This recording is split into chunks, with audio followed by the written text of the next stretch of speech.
Voice as part of the Fans First Sports Network.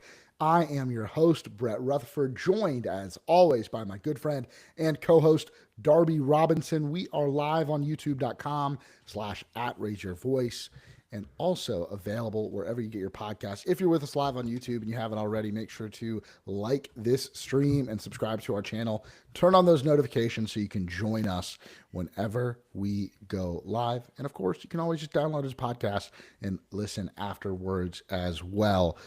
Darby, pretty big news today, and we don't always delve into stadium saga on this podcast. We usually save those for episodes, but today did feel like a big moment.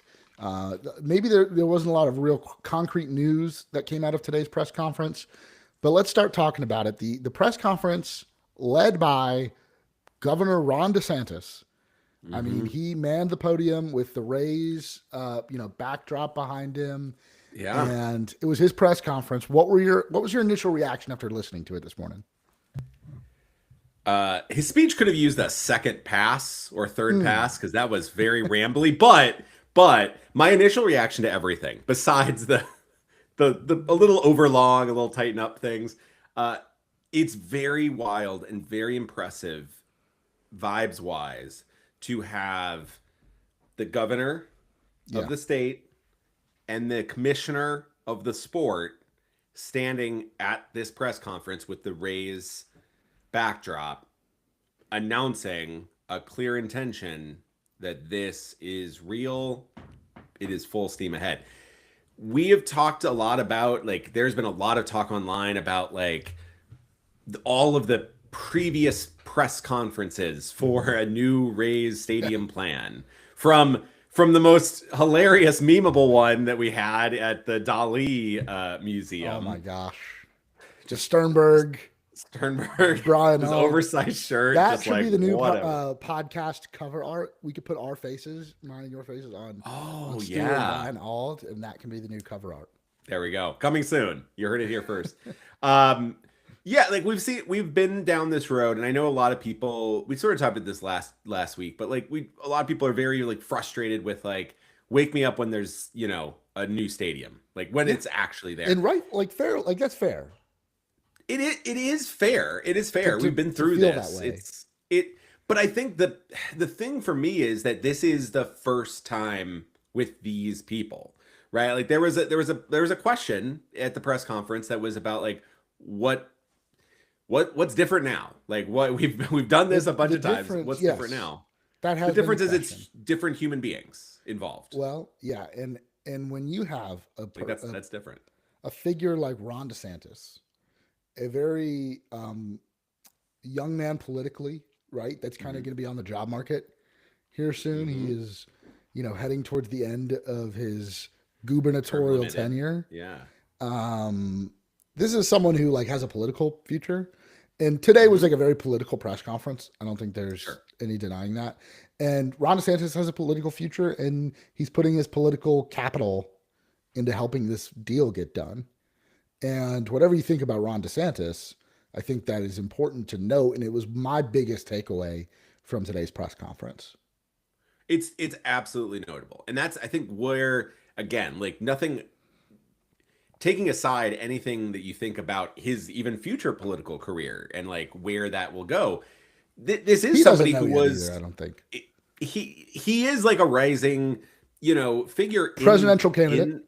Yeah, he is run for president. It sort of, kind of in the primary, sort of feelers out. He could be senator, could be Congress, could be presidential candidate, vice president.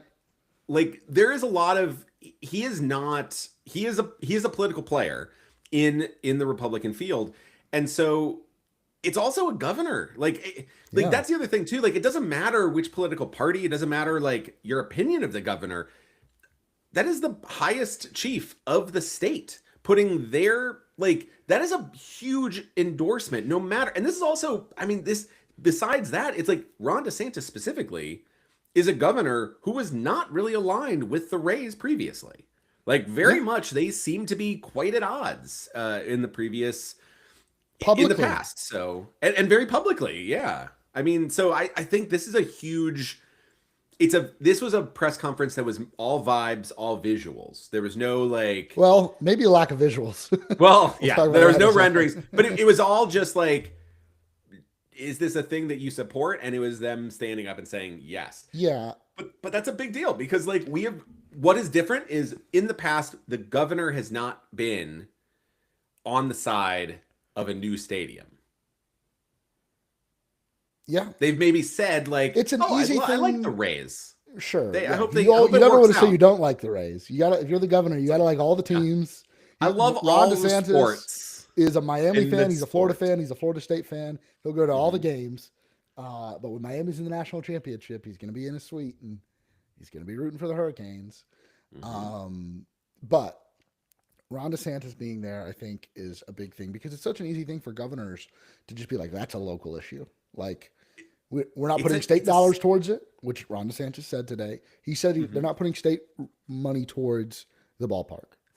Yes. But he did say that there are deferred maintenance funds that could be used at Hillsborough College. And he said, well, we could use it on the current campus, the current buildings, or the Rays and us can build them a brand spanking new campus, and we'd rather put our money towards that. So we talked about backwards ways in which the Rays would get state funding for this deal on top of local funding. This is one way to do it. Now, the funding presentation is tomorrow, and I want to get to that. Let's talk about the rest of the guests or the people that were running this press conference. Rob Manfred was there, Major League Baseball commissioner. Which is the next biggest thing. Like, because this is not in all the previous press conferences. Again, similar to the governor, you can be like, I hope it works out. Like we've had press conferences where Stu is coming to the people to tell them that Rob Manfred told him, no, you can't do your sister city plan. Like, this is a much different tenor. This is a person who is going there and he's putting the weight of and this is not the first time either. Like we've talked about this. He has gone down and met with the governor and local commissioners and mayors. Like Rob Manfred has got his fingerprints all over this. Like he is absolutely like personal stake is in this. And it is a big deal to get him to fly here to go to this 20-minute press conference to speak, to answer questions, to the people that were answering questions at the end. It's not Ken Babby. It's not Patrick Zalupski. It's the governor and the commissioner of baseball that are getting all of the questions, which I don't know. It feels very different because that is a big thing. And Brett, you had a good article today, kind of a good overview of the oh no, we might have lost Brett. All right, I'll vamp while he's getting back in. The thing about seeing the commissioner there that does matter is I was trying to look up like kind of previous like things. When commissioners show up for teams, like physically, it's usually for groundbreaking. It's usually for when things are done, basically. The thing is over the line. It's already past the finish line. To have somebody be there before the funding discussion, before the kind of the hard stuff gets going, that's a pretty big deal. Like it is important to have somebody like the commissioner of baseball throw their weight behind what is going to be a difficult fight for this ownership. We got Brett back. It's a big, it's putting political stake, but it's also putting his own reputation. Like Rob Manfred has got a few years left. He is fighting hard to get the A's and the Rays settled. And it is not to be understated. It's significant to go there. I was just saying before you got cut off that Brett wrote a pretty good write-up of this whole press conference on draysbay.com. You can go check it out. But yeah, what's your takeaways from seeing the commissioner there and speak and put his I started to feel like Rob Manfred is kind of his job as a commissioner of a major sports league is to just do things that maybe the fans aren't in favor of or aren't directly in favor of, and to take the side of the owners in a lot of things. He's working for them. I think Rob Manfred will not be viewed like positively by Joe Schmo baseball fan across the country, right? I think, and that's the job of commissioners. But I am starting to wonder if, like, 20 years from now, if this stadium is built and the Rays are here and having, general success, if Rob Manfred will be viewed in a much different light by fans by Rays fans. I think that he is someone who, like he said today, has never wavered in his opinion that the Rays should remain in the Tampa Bay area. And he has put real efforts towards making sure that happens. Again, we're not at the finish line yet. And he even hinted that today. He's been working on this for a long time. And while he'll never say this is the last chance or there's only so many chances left, that basically the Rays, there are other options. If this doesn't work, Florida's a big state. We could put this team in a few different places. So it's, blank or get off the pot time for the Rays in building a ballpark. He's had to endure a lot of, spinning of wheels. And I do think there is a big, I think the last few years, I think this once the stadium, once the hurricane, once whatever Stu was unable to accomplish with the St. Pete deal, I think that was one of the things we sort of thought was like, I don't think he's long for this because I don't think he was going to get another shot. Now Patrick Zalewski does feel like somebody that the league, and Manfred sort of, he is somebody that, I don't know if they handpicked him, but like he is somebody that was, vetted and worked with, he tried to buy the Twins. He's been around baseball. He's been trying to acquire a team. So I think he has a good working relationship with the league. And so I think it makes it a lot easier if he is saying like, hey, keeping in mind, if there's a team wanting to sell, also being based in Florida, I think that just became the moment that if Sternberg's going to the commissioner saying like, okay, this deal is out, but I want one more shot at it. I think this was like, he's like, I don't have faith that you're going to be able to do this. And I'm not going to have you try to sell it to Nashville or whatever. Cause I want to get a expansion team there. And it's like, now is the time to basically, all intents and purposes be like, make for the exits. Right.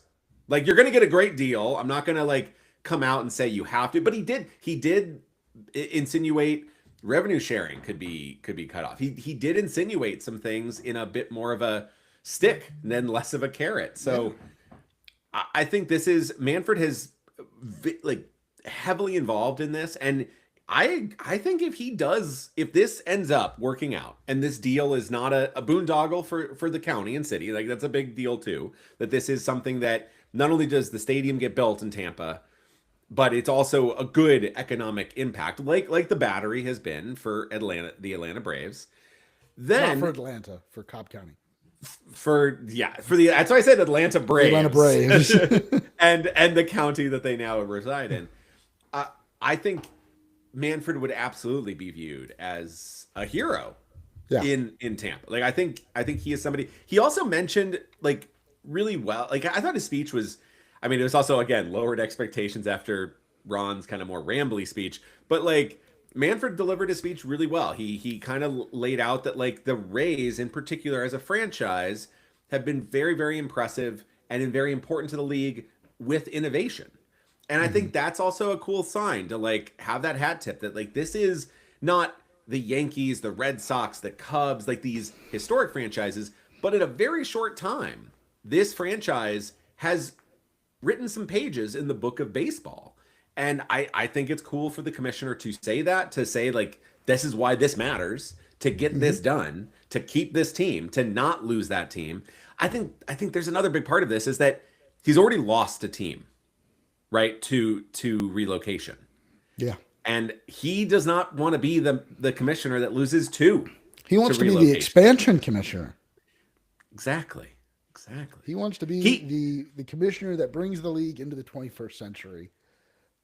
He has a window in the next few years where solidify the Rays, solidify the A's in permanent homes, set up for expansion, and a big CBA fight. There is an outcome where a lot of things line up and are successful for Rob Manfred that he ends his tenure as potentially the second best commissioner in Major League Baseball history, besides Kennesaw Mountain Landis. Landis.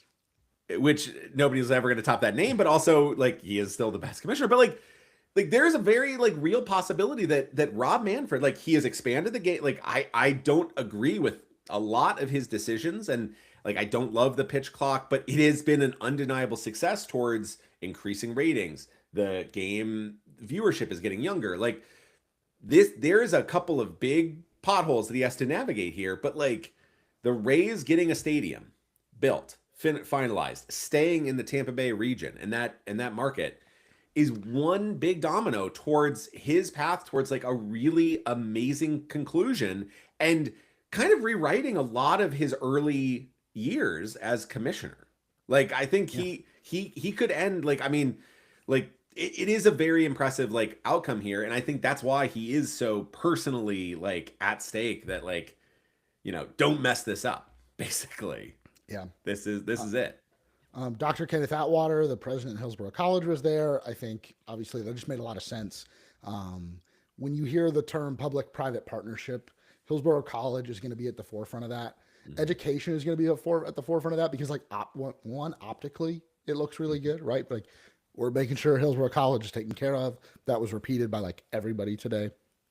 And also, you need to take care of them because you're taking over their campus to build a ballpark. And not only is it good politically for Ken Babby and Dr. Ken Atwater and the Board of Trustees at Hillsborough College to be buddy-buddy, I think it's also in the state of Florida, if you're a college president, not the worst idea to be friendly with the governor. No. Again, no matter what you think of him, I think it's proved that is beneficial to you as a college president if you're on the good side of Ron DeSantis.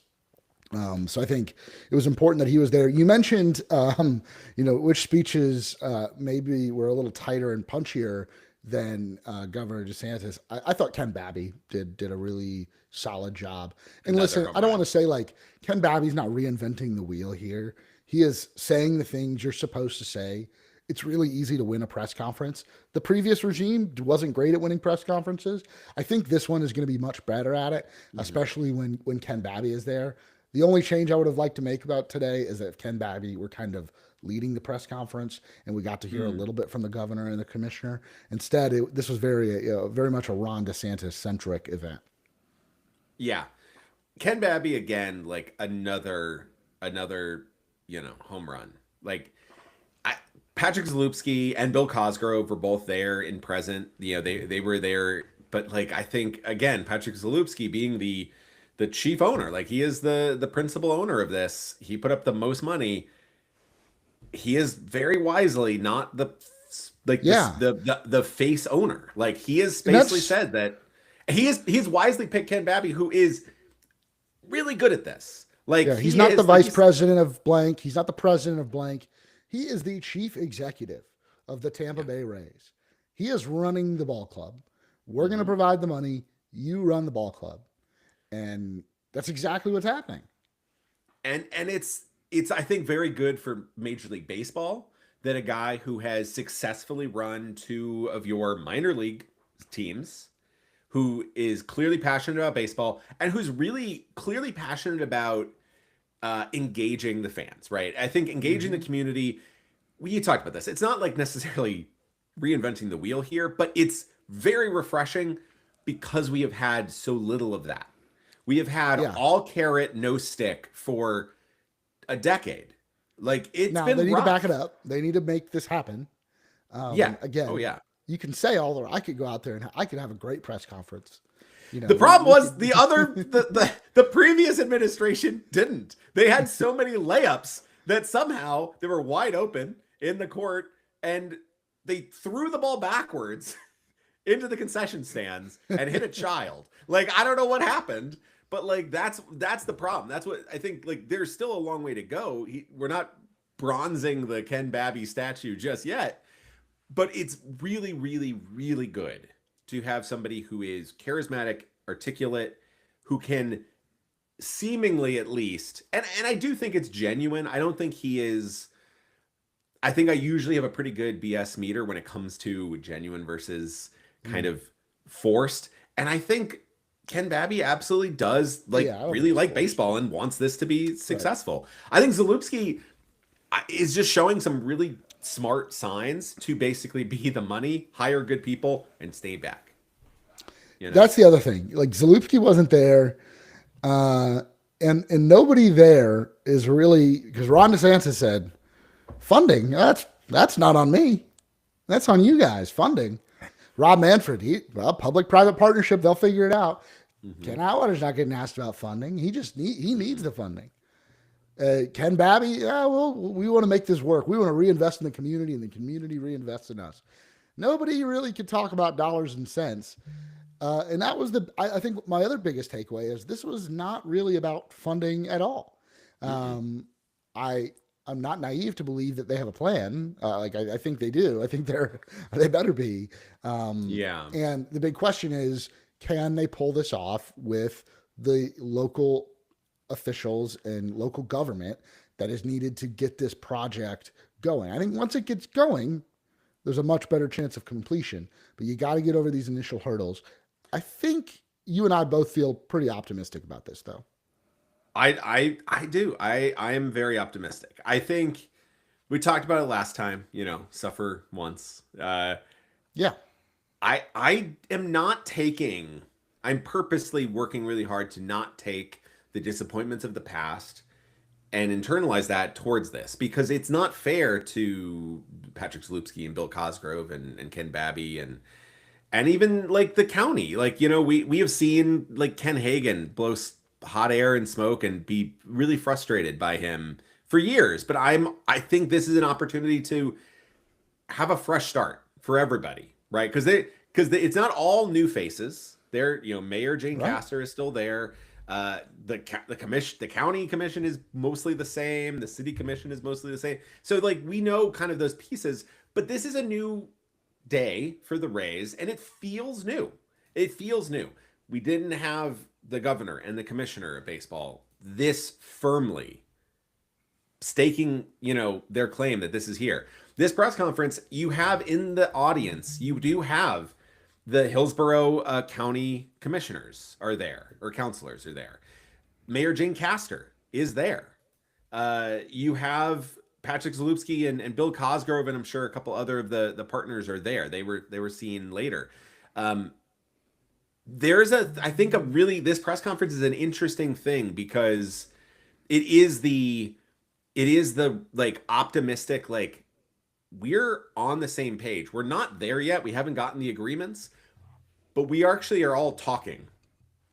This is, and the last thing about this, tomorrow is the big funding.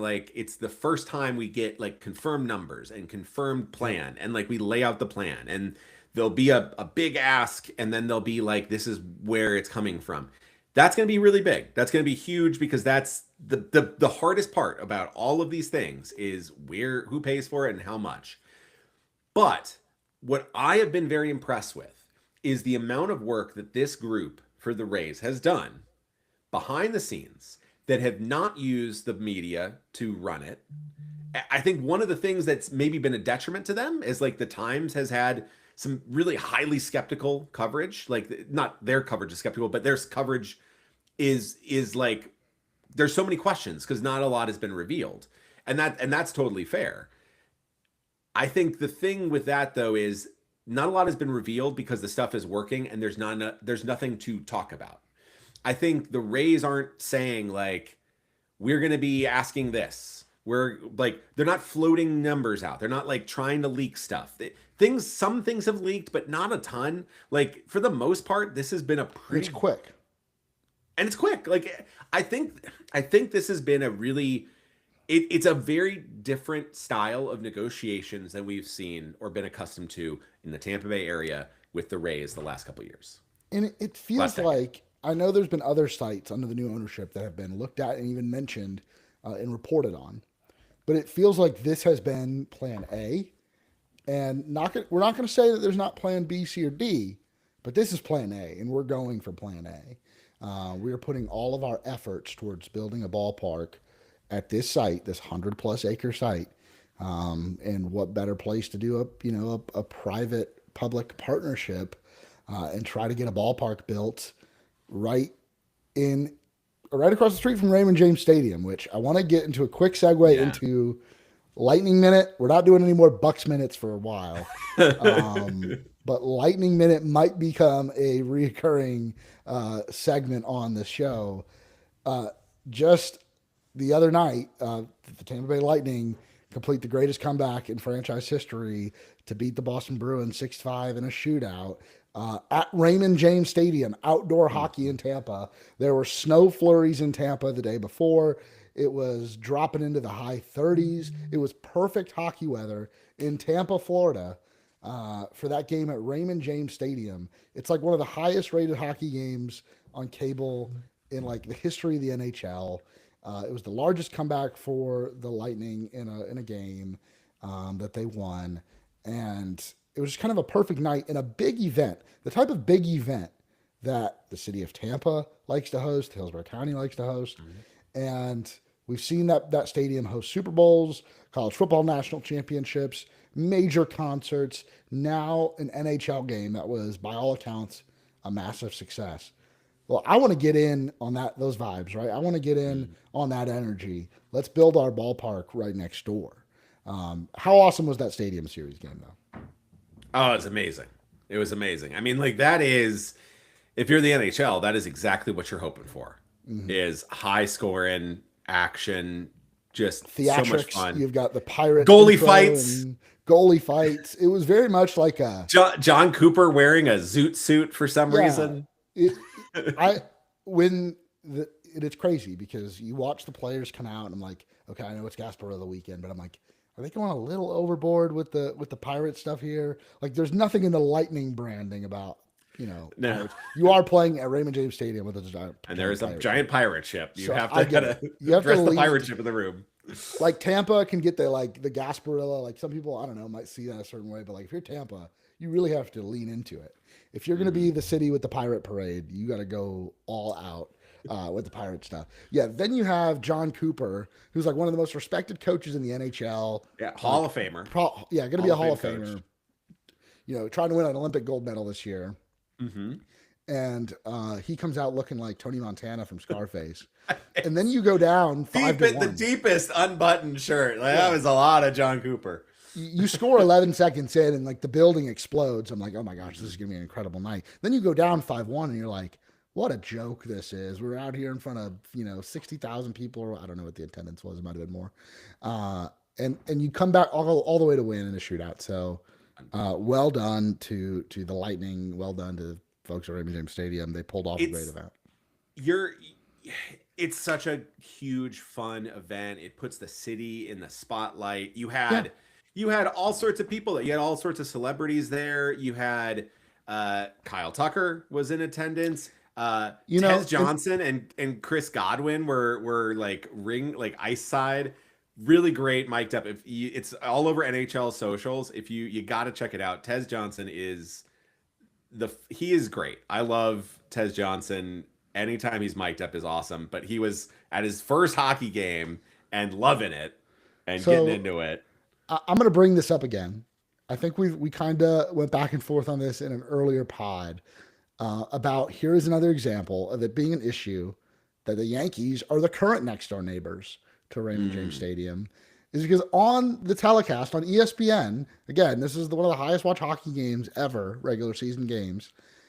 They interviewed two Yankees players. Like you've got Junior Caminero there, you've got Ryan Pepio there, and Ian Seymour, Shane McClanahan, Ian Seymour. Were all at the game, and I don't even know who the Yankees. I don't even remember who they were. Was it Volpe? Was it? Might have been. I can't remember. I tried. I blacked out. A lot of the Yankees players are already back down in Tampa. Like spring training is basically started. Like early workouts are starting there. There's people at camp. And this is I don't know. I just think that bothers me. Like you've got Junior Caminero there in the Lightning sweater. Like interview him. I don't know that they don't have the rights to the World Baseball Classic, do they? I don't think. Oh, that's a good question. You think you'd want to interview Junior Caminero if you had the rights to the World Baseball Classic, but NHL did more production because they had a cool thing where like Ryan Pepio and Chris Godwin were trying to do like both throwing baseballs and footballs with their offhand, and then trying to shoot a puck with their offhand, and had Yanni Gord trying to like teach them like that's Tampa like local stuff, but Tampa ESPN, is only going to continue to be a big events city. When you're building a new ballpark, you start to think about all-star games. You start to All-Star think games about coming. hockey games, Yeah. right? They just played Yeah. hockey at the Marlins. They could do a game at a new Rays ballpark. It might be easier Absolutely. logistically than trying to pull it off at Ray J.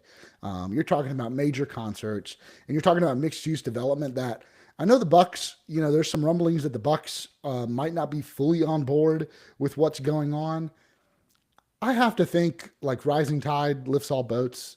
I'd like to think the Lightning or the Bucks would like to get in on what goes on with this development in some way, and I hope they become partners and not, it doesn't become an issue. Well, that entertainment district can benefit the Bucks. Like during the football season, baseball's done, and honestly, people maybe want some place to do something beforehand. Wouldn't you want to let the Glazers in on that money? Like, they like money, right? They like this is free entertainment. This is a free entertainment district basically for them. They get to have the benefits of saying like, come play before the game or after, stay there, eat your rest, go, and then come to Ray J. Because what this is, and we've seen the long list of Rays minority owners. This is a real estate investment group. Mm-hmm. This is a bunch of rich people going in on a good deal on some real estate in what I think the future of like commercial real estate is. It's like these mixed use developments that can do a little bit of everything and they print money. So I think the stadium series being there kind of proved like it's an expansion of like the metropolitan area of Tampa, like from downtown to the airport. I think you're going to see more expansion, and a Rays ballpark being right there on Dale Mabry. I think, man, I think that is, there is a lot of potential there. It needs a lot of infrastructure work, and I'm sure, we'll get to all of that when we hear more about funding. We should know more about the stadium stuff by next week. It sounds like there's going to be some funding discussions here in the very near future. And the renderings that we did not get are supposedly coming this week, which I am guessing that's the other big thing is I'm guessing that'll be tomorrow actually at this public county commission office where you are presenting. You can't tell the county commission how much money you want and then not show them the pretty stadium. Right. Like, what are we buying? Be like, eventually you'll see. But can you just give us some money first? It's going to be great. $1 billion, $5 billion, whatever it is. That's may I see it? Yeah. The Aurora Borealis, located in Hillsborough County, off Dale Mabry. I think this is where this is just to put, to go back to that my point about like, this feels more of a professional and like the order of things has been really good. Mm-hmm.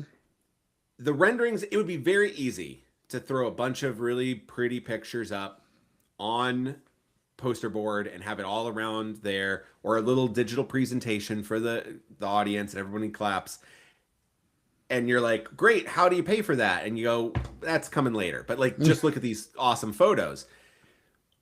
I think and we've had that press conference too. The Ybor we've Stadium. had that the last few, yeah. And like, but I think this is now this makes a lot more sense to basically be like, the funding talk is tomorrow. The renderings will come after that. But this first is brass tacks. How do you pay for it? And I think that is, I don't know, that just, to me, it doesn't make it any easier to do, but it's the right way to do it, is to not say like, look at this beautiful stadium and I want you to fall in love with this. And now I'm going to tell you the price tag. Yeah. That feels like shady business. This is now saying, here is the whole plan and how we want to pay for it, how this is going to go down. And then it becomes a discussion on, is this valuable for the community? Is this valuable for the town, the county, the city? But like, those are real discussions. That's every real estate investment. This is something that this is what these commissioners are supposed to do. Amazon wants to build a giant warehouse there. Apple wants to build a plant there. Like, these things, like big, huge, hundreds of millions of dollars or $1 billion like projects, you have to go, okay, what they're promising is this. We think it's going to provide this. Is that valuable? do we want this? Do we lose this? That's what it is. At the end of the day, that's what it is. This is about sports, but it's also about more than that. It's just a matter of what are you going to put there instead? What's it goes down, and what's the best deal you can get? Yeah, we'll see. I think we'll have a lot more news by the next time we talk. I think today was very interesting, and it's interesting, to look back at how this has transpired and when Ron DeSantis and when Rob Manfred have gotten involved, things have moved. We saw that dating back to before the current group bought the team and discussions with Pinellas County and St. Petersburg in the previous stadium deal. So it's clear that they do carry some weight. But what I will say, and I think we all witnessed this the last time around, local politics are unpredictable. And there are powers at play that maybe are not evident to us now. But things, I don't know. I'm not counting my chickens before they hatch. So we shall see. And I'm sure we'll have more stadium stuff to talk about next time. I do want to move on to a trade. The Rays made a trade acquiring infielder Ben Williamson Darby from Seattle in exchange. I watched a lot of him. Yeah, you I don't know, like live. I've seen him live. Yeah. You definitely knew who he was before the trade. Yes. And I maybe knew of him. Like I knew I'm like, Williamson, yeah, that sounds like a bench player for the Mariners. I think that's him, yeah. Anyways, the Rays acquire him in exchange for outfield prospect Colton Ledbetter and a competitive balance round B draft pick in a three-team deal. A three-team deal. Yeah. Which Brendan Donovan goes from St. Louis to Seattle, and then the Rays send those two prospects to St. Louis, and the Mariners send two more prospects to St. Louis. And another comp pick. So our old friend Heim Bloom over there. This is like the ultimate like Rays trade because you get Jerry DePoto. 10%. By the way, this stat came out after this. 10% of all of Jerry's moves have been with the Rays. Man, I can think of quite a few. I mean, that's pretty impressive. And Luke Raley, Jose Caballero, Diego, Mike Zunino, Guillermo Heredia. Malik Smith was in that trade. He was Yarbrough. In both trades with the Mariners. Yarbrough went from the Mariners to the Rays. Gosh, yeah, so many. So this trade is really fun. Also, 6 out of the last 7 3-team trades the Rays have been involved in. So the Rays, if there's a trade happening, Eric Neander is going to call you on the phone and be like, "How do I help out with this? Can I just get in there? How do I get in on this? I'll throw a comp pick and try to get. Here's a guy. I got a reliever. Does that help? Does that do anything for you? When you're at the winter meetings, the GM meetings and stuff, like you can't have a conversation at the bar because like Eric Neander's going to be sitting like, a few stools down. He's like, "Oh, he heard us." Jose Caballero, am I right? Yeah. Let me tell you a little bit about Colton Ledbetter. So, first off, Darby, just sell me on Ben Williamson. Who is he as a player, and how does he fit onto the roster? Okay, so he is one of the best defensive gloves in the minor leagues. He is unbelievably smooth. And he is a rookie. He played about 80 games with the Mariners this season. The glove is as advertised. Some unbelievable. You can just go watch the highlights. He made some unbelievably smooth moves. Like truly game-changing level defense. Like we talk about with like Taylor Walls. Like this is a guy that erases runs in the field quite frequently. So the thing is, played a lot of third base though. He played only third base with the Mariners. However, they are locked in at shortstop with J.P. Crawford, and Jorge Polanco could really only play like second base, if that. And so they were that was the only position, and they were very weak at third base until the trade for Gino Suarez. So for most of the first half of the season, they had really nothing at third base. So he kind of came in, and his bat is not great. It's not bad though. It's interesting. He has no power. He has very, very low power. I think Longenhagen had him at like a 30 raw power, 30 game power. So like very, very low power. Throughout the minors, only a handful of home runs. I think there's a little bit more to unlock there. Not much. Well, Much. there is more. I will say I want to talk about like what he will be with the Rays, which will be a little different. But I think right now he has been low power, high contact though. This is another every move, every position player move. This is the thing we've talked about on this show every time. What is their makeup? Oh, they make a ton of contact. They walk. They don't whiff. That's been pretty much every position added. We have seen Josh Lowe, Christopher Morel, Brandon Lau. That is taking guys that whiff a lot. The power is much higher with those guys, but the whiffs are higher. The contact is a lot lower. So the Rays are clearly wanting to shift to that. He played third base all this year, but he has played second base. He has played shortstop in his minor league career.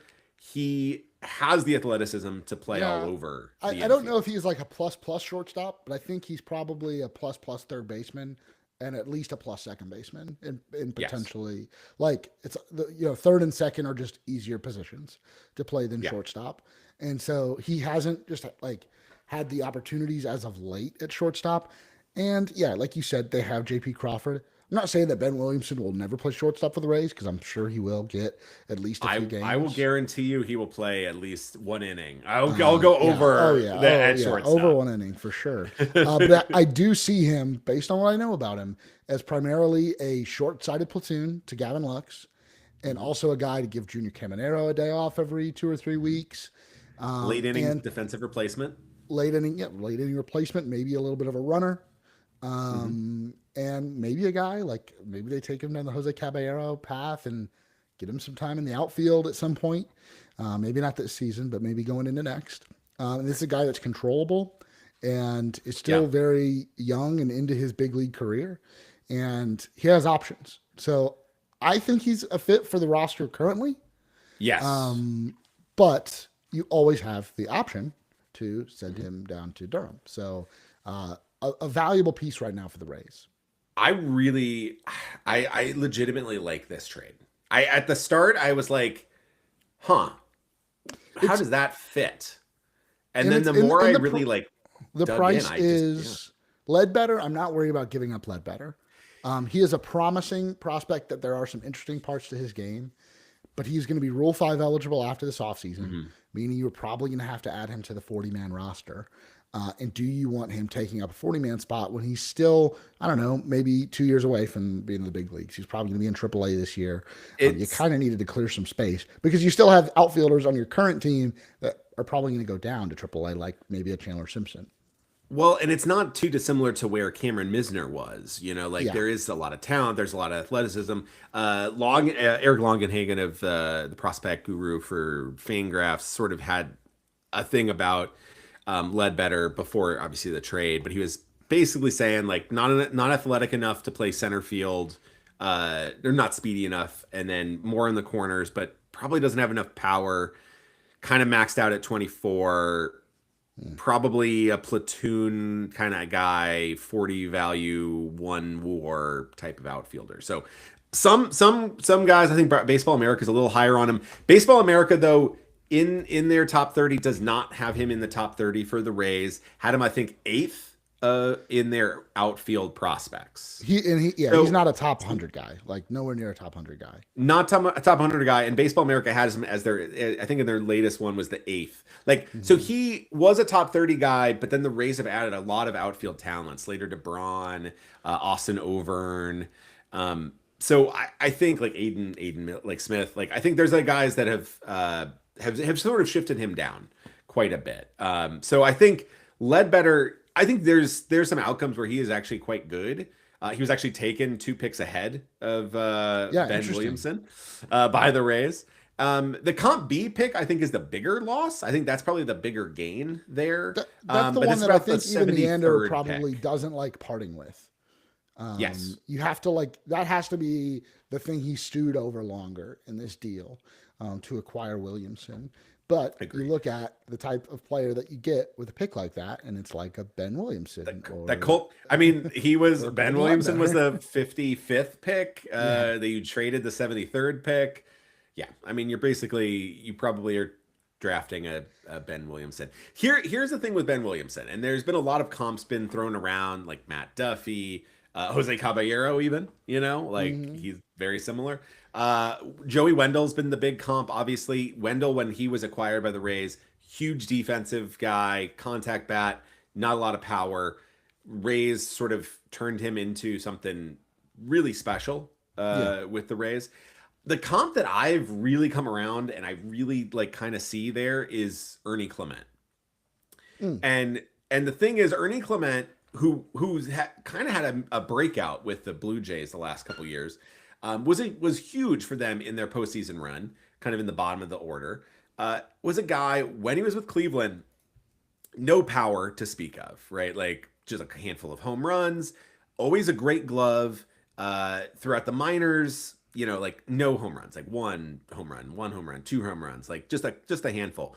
Last couple seasons, he's kind of burst out a little bit. 12 home runs with the Blue Jays in 2024, 9 home runs with the Blue Jays in 2025, 94 WRC plus and 98 WRC plus. Both of them were about 700 OPS, a little bit below 700 in one year, a little above on the other. And both of those years were 2.1 FWAR and 3.2 FWAR. Like really, really valuable player. Like you don't have to hit over 100 WRC plus. You don't have to be a 750 OPS bat. Don't need to mash 20 home runs. With a glove like that, that's that versatile to be really valuable. And Ernie Clement, what did he play last year in 2025? 89 appearances at third base, 60 appearances at second base, 29 appearances at shortstop, 15 appearances at first base. I think you're going to see something very similar from the way Ben Williamson is utilized. Is basically he's going to play at third a game. He's going to come in late at third. He's going to play at shortstop. He's going to play at second base. He's going to shift over to shortstop. He's going to shift over to first. He's going to be all Jose over. Caballero, like you said. Yeah. Um, Yeah. Like and what Jose this Caballeros, Ernie Clements, Ryan McMahon, even with the Yankees. Like there is a value that I think the everyday fan struggles with that tool. Of the 5 tools, that is the tool that is the hardest to value outwardly. But it is something that I think teams really do value. And I think when you don't have defense, it really hurts. And I think when you have an offense or a position player core that is not elite, that can't like outslug everybody, you really want to lean in towards defense because then you can win some games, 3-2, 2-1. If you can't score 10 runs, you better not be letting in a couple of free runs each game.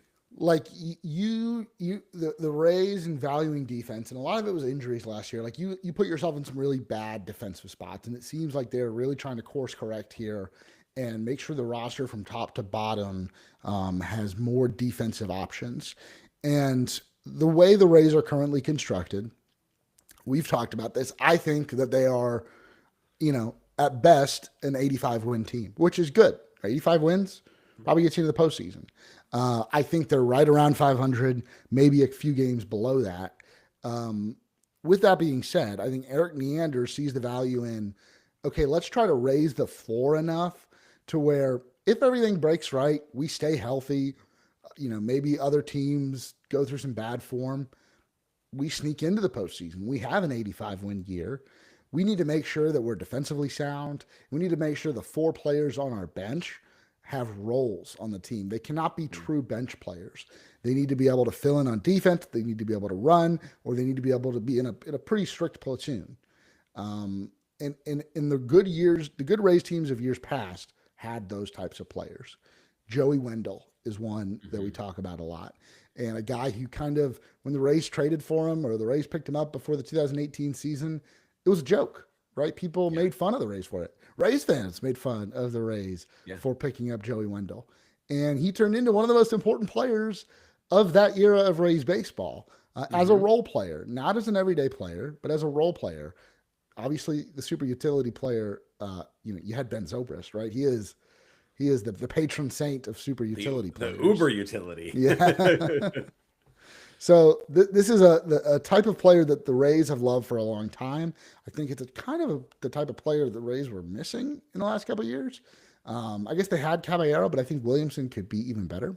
The hit tool, like he's got he's not going to hit a ton, but I think there's potential there to unlock a little bit more offensively for Williamson.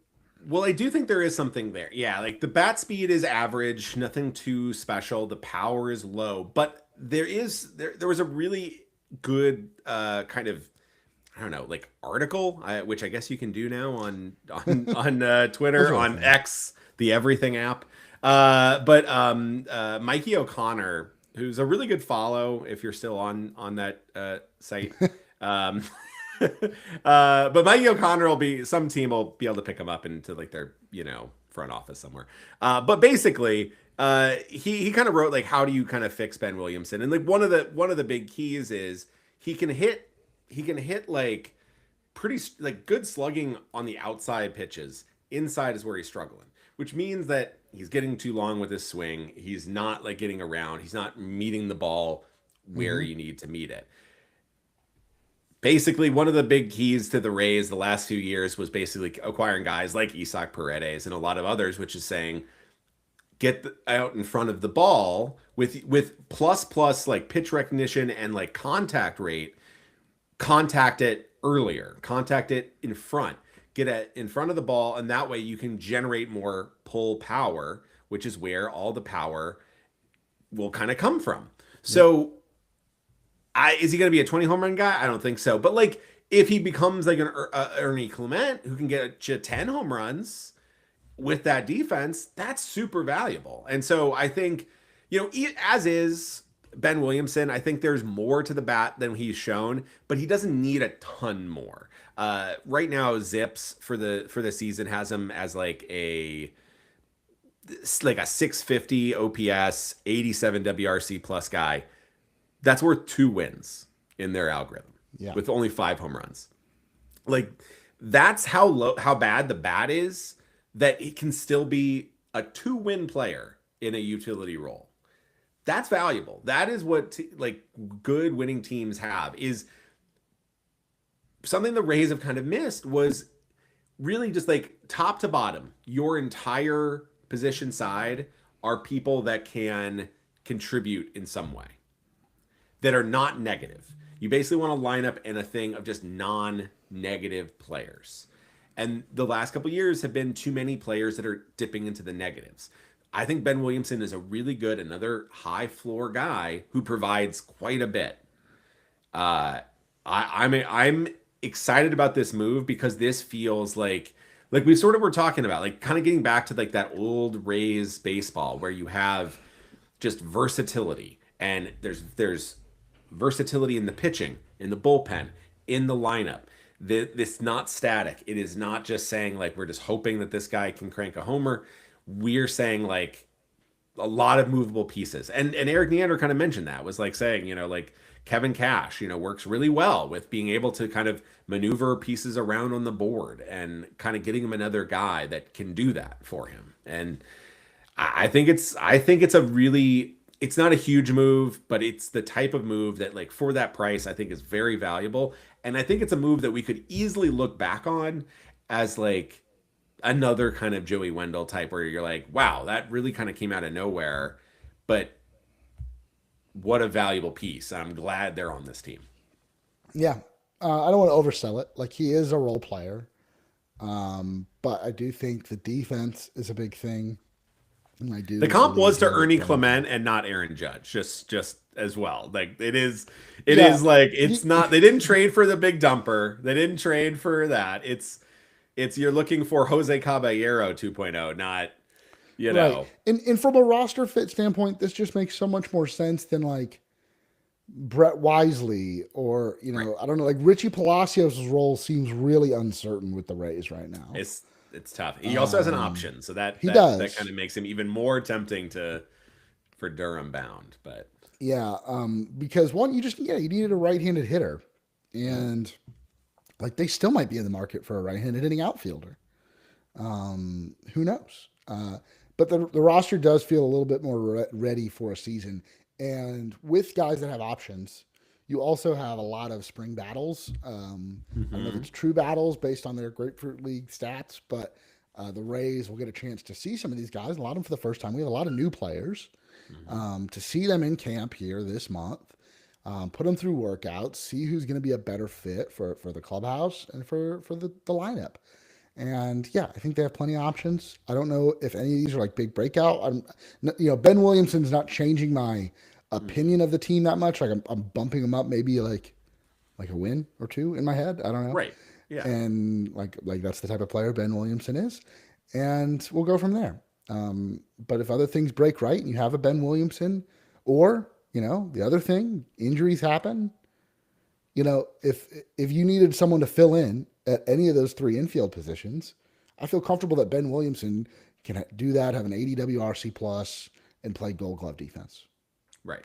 Slide him And into like eighth yeah, and just be like, your job is to, yeah, like scoop it and maybe you'll throw draw a some single in walks. here and there. Yeah, Yeah. Yeah, exactly. And like not an uncompetitive at bat. right. Like Yeah, it may make the not be pitcher work. great, but do something. Be pesky. Like Provide Jose value. Caballero. Yeah, Yeah. I love it. Um, all right. Yeah, so that's Ben Williamson. We talked about Colton Ledbetter. We talked about the return. Can we just talk about like Brandon Donovan? Um, Yeah. Man, would you have loved a different offseason in which the Rays were the ones getting Brendan Donovan and giving up a return like the Cardinals gave, plus what the Rays gave? No. I Or mean, I not the think Cardinals, the if Mariners. the Mariners, I think okay, I actually think this is a really good. I think this is a really fine trade for everybody. I think all three teams Sure. got like. I mean, the Rays part is very small in this, but I think they did like very solid like B plus move. I think the Mariners did give up a lot. Like the Cardinals for trying what Heim's trying to do, right? Which is a mass talent, like two comp B picks, couple of really interesting prospects. I think that's a great use of 2 years of Brendan Donovan. However, I will say this: like I don't mind what the Mariners gave up. They gave up, a couple of pretty nice prospects, but their window is kind of now, and they Mm, really, really needed Brendan Donovan. They needed a guy that can play like what Donovan can do, and Donovan's a really good player. Like he is quite good. For me, this is the tricky thing with Brendan Donovan. Would I want the Rays have done this trade, right? The equivalent to get Brendan Donovan here? Not really. And that's because I don't think they have the other two moves that the Mariner or they don't have the two pieces that the Mariners have, right? Like if you kept, like if you added they added like, Josh Naylor to that thing, they still have like Julio, they have Cal Raleigh like at that high level. They have like the pitching. I think the Rays would be a better team with Brendan Donovan. Absolutely. I think that's like an immediate upgrade starting second you baseman. don't make the Gavin Lux trade though. But the window just isn't there. Like I think like the same like level where like that marginal win, I think it matters a ton more for the Mariners in a wide open AL West versus the Rays in a very tightly packed AL East. I just don't know if that's the type of move that you want to make. I think that's where it makes a lot of sense where the Rays were involved in the Ketel Marte sweepstakes because that's a big jump up. That's like a 5, potentially 6 win player. That does change like your outlook. I think Donovan is a really good like 2 to 4 win player. I think that's like really, really good value, and that's something that can make a huge impact for the Mariners who just lost Jorge Polanco and Gino Suarez. But I think when you're in a tight, packed division, that's going to be very, very tough. These things can matter, but like, are you really trying to push those marginal wins to potentially get to 86 wins or 87 and maybe get into the postseason? Or would you rather roll with like 84, Yeah. 85, see if it works well and you get in, but this isn't quite the window yet. I think the Rays step back is actually really smart. Like the big play wasn't there. There's a lot more emphasis on trying to get the stadium done. I think you kind of want to be a little bit more careful. And I think the Cardinals did really good. Like Brendan Donovan's his market did not collapse. Like that was not a thing. Like I think a lot of people thought like, Yeah. okay, it's going to collapse quite a bit. And maybe it did from like the highest levels it would have been. But I think that still was like, I think it's a good move for everybody, for all three teams, for what they're trying to do right now. I agree. Yeah, it felt there. There is something where it's like, man, okay, so Donovan, like the framework of the deal was there. Like maybe we should have gotten in the market for Brendan Donovan. You don't do that. You don't do that when you also have Gavin Lux. You'd probably just cut Gavin Lux at that point. Well, yeah, you do it before the Gavin Lux trade. Yeah. But yeah, I'm happy with getting Williamson, and I think Donovan to Seattle is interesting. I think he does have more value there than he does with the Rays. So with this trade, the Mariners traded. Where were these guys on their list? They're currently, to the Cardinals, they slot in at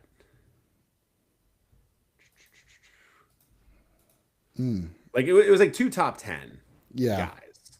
So like for the Mariners or for the Rays, would you have done like, I don't know, Michael Ferret and what, like Pierce, Slater, DeBron, something like that? Or Plus like not Xavier Daniel Isaac. Pierce. Yeah, Isaac or something. I don't know. That's steep for not getting you like you're not a sure thing postseason team, Again, just different stages, different windows. Yeah, So like I yeah. mean, I think like Donovan being like he has one more year left. He's 1 year here and then R3 next year, and he's out. And he's been a consistently, okay, yeah, 4 wins is a little high, I guess. He's a 3-win player. He was 3.2, 2.9, and yeah, projected for 3. And Yeah, he's so like adding a going 3 into win. his age 29 season. Yes. Okay. Like Good good player. player. Good Good player. player. It's like do you trade 2 10s after you've just worked to rebuild the lineup? But then you have like, I don't know, you have like Gavin Lux, who Zips is like sort of saying like is a 1.9 win player. You pair And that with then Williamson.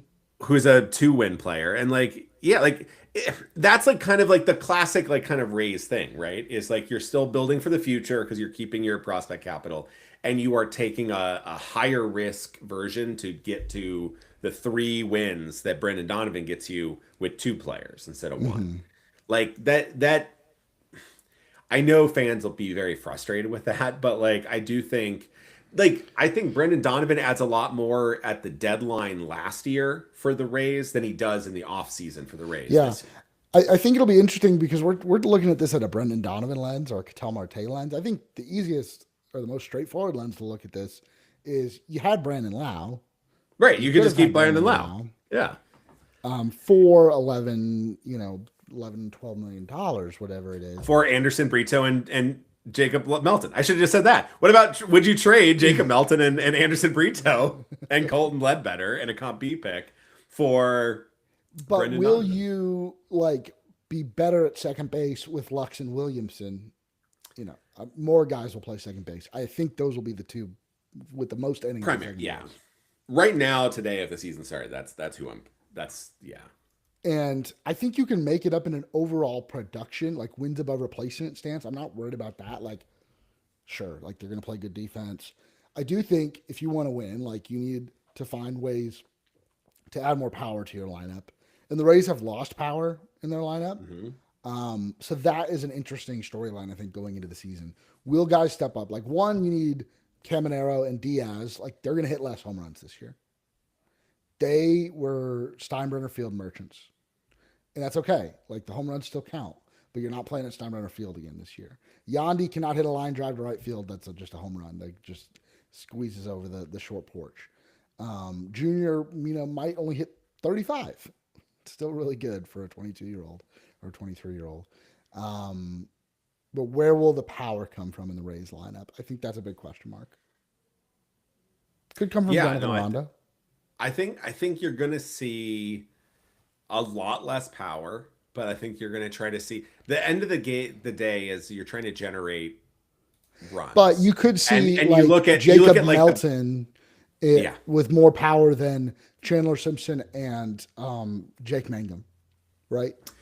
Like you definitely Mullins got more power than what we saw from the so you might not like this have, outfield of Jake Fraley, Cedric Mullins, and then like potentially Melton that has way more power potentially in actuality than like guys like Chris Morel who has a higher raw power. right? But Like you might only have one, maybe two hitters with 20 plus home runs, but I feel like you might have more guys that hit 10 or 15 over a full season, and you're going to get the home runs from somewhere. And it's not just going to be, Caminero or Lau or Yandy. I mean, I think the very much the proof of concept of this is the Milwaukee Brewers who have basically done this. Like you have a lineup of guys where you're like, how do runs score here? Like when like Isaac Collins is your fourth hitter. Yeah, like what is happening here? And like where Bryce Turang is like you're generating like, but where's the power coming from? But it doesn't matter because like they score runs, and so like you can talk about unsustainable trying to get the 28 outs instead of 27, but yeah. Tweak Williamson swing. I'm sure they will. Inside fastball was a little bit of an issue. He kind of pushed the ball a little bit. I think the Rays they want their guys to be a little pull happy. So if you can get around on the inside fastball. Trying to get my camera in focus here. If you get around on the inside fastball, I think that would be a huge for his swing. So interesting role.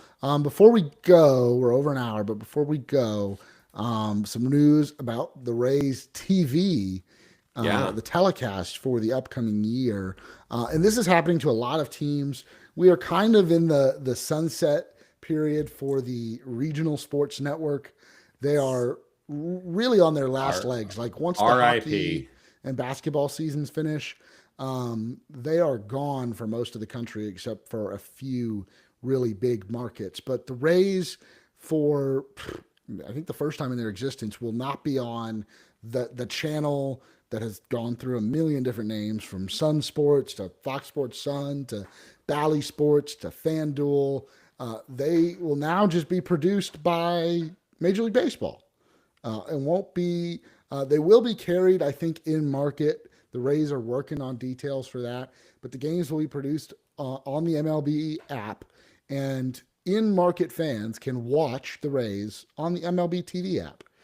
You will have to pay an additional fee, even if you're already an MLB TV subscriber.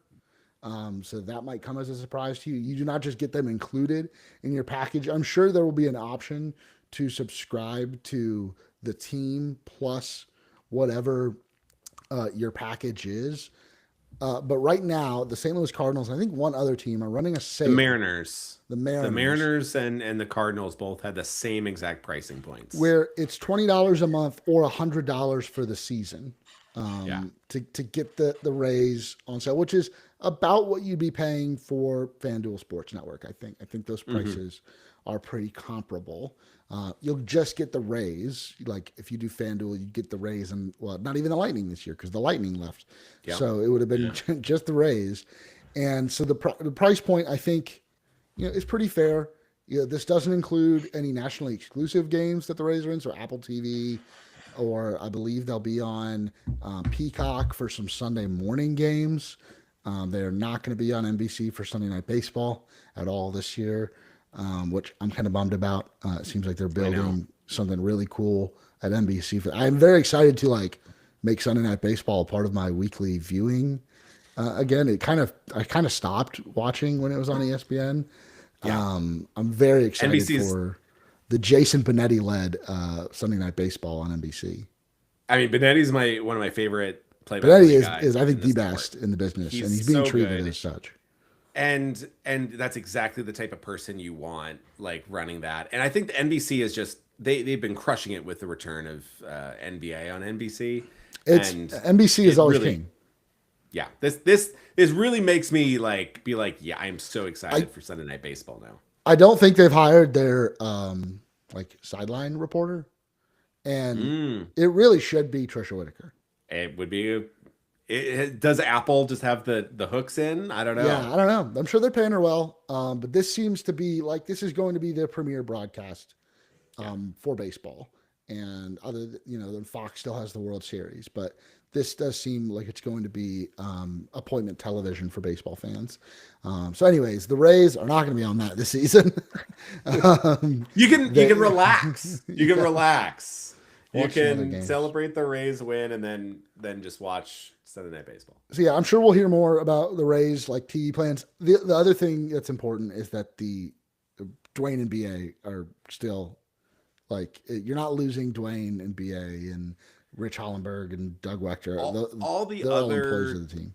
like the Mariners, I announced for sure like they kept everybody that was on the broadcast from last year, pre and post game, in What I game, think is and important is to see like actually I'm not 100% sure that the studio guys are employees of the team. They might have been yeah. FanDuel employees. I don't know about. I'll have to fact check myself. I'll be interested to see if there are any changes to like pre and post game, and the other aspects of the broadcast. Like, is MLB cutting costs in a way? And the RSNs were too. So, Yeah. I think that's important to do pre and post game shows to make sure people are traveling. We're not losing anything from the product. But Dwayne and BA, as far as we know, are back in the saddle for 2026. So, yeah, just a different way to watch, but that's the way that the league is headed. So, Yeah, I think it's tough, it's tricky, but like I mean, this was going through it out here in the Northwest. I had like Root Sports, which then jumped to the higher level yeah. of like Xfinity, and then the Portland Trail Blazers left, and the Seattle Kraken left, and yeah, so this is just Mariners officially like ended. It was announced actually the like during the last homestand, just like very abruptly, like they're like it's out. And then there was a very emotional broadcast at the end because like everybody on the broadcast was sort of like, I don't know if we'll ever see each other again. And like we've been broadcasting here for like 20 years. And it's like it was like I was getting like choked up. It was like really rough because it's like the Mariners are going to the postseason and everything's exciting and like but like they're like everybody's out of a job and it's like camera people and producers and stuff. And so you don't know how many of those people are going to be brought back. And like the Yeah. on-air talent, it's like you're probably not going to get rid of like those guys and but like these is people's livelihoods. And so I can feel And bad for about a lot of them, they're paid like very like normally. Like they're not like yeah. Oh yeah. Yeah. This and that's the thing. It's like the regional sports network concept and model just it is obviously dying. It's obviously basically dead. Very few teams are left, and we will see what happens in the future. But I do think there's a potential for a much better outcome once everything is under the Major League Baseball umbrella. There is a possibility there to tie it back to our beginning with Rob Manfred. Like he might be able to pull off another really impressive shared thing, but in the meantime, there's going to be awkward stuff like this where every year you're like, hopefully now, not having to be like, how do I watch the Rays next year? and you want What to talk about like channel? when payroll is going to go up? It's like when the Rays know how much money they're going to be making. Like, they have Yeah. no clue right now, I don't think. And They were like, we're going to MLB. We can afford Ben Williamson. We can do it. yeah. We have just enough. Let's save World Baseball Classic talk until the next one. I think we'll Yeah. have plenty of time to talk about it. There might be a couple other like players that I don't know. Are the rosters all announced? I think they've all been announced. I think plenty of so. Rays. We'll see it. Yeah. We'll talk about it in the next one. I know Junior Cabanero is going to be a big point of discussion when it comes to the World Baseball Classic. But that is going to do it for this week's episode of Raise Your Voice. We have been live on youtube.com/@raiseyourvoice. If you're still watching, make sure to like this video, subscribe to our channel, and turn on those notifications so you can join us every time we go live. But of course, we're still available wherever you get your podcasts. If you love what we do here on Raise Your Voice and you would love to become a Patreon member and support what we do, you can become a member for as little as $1 a month. If you're watching on YouTube, you can click the link on the screen. It'll take you right to our Patreon page. As always, make sure to head on over to draysbay.com to check out all the great Rays coverage. We'll talk to you next week. See ya.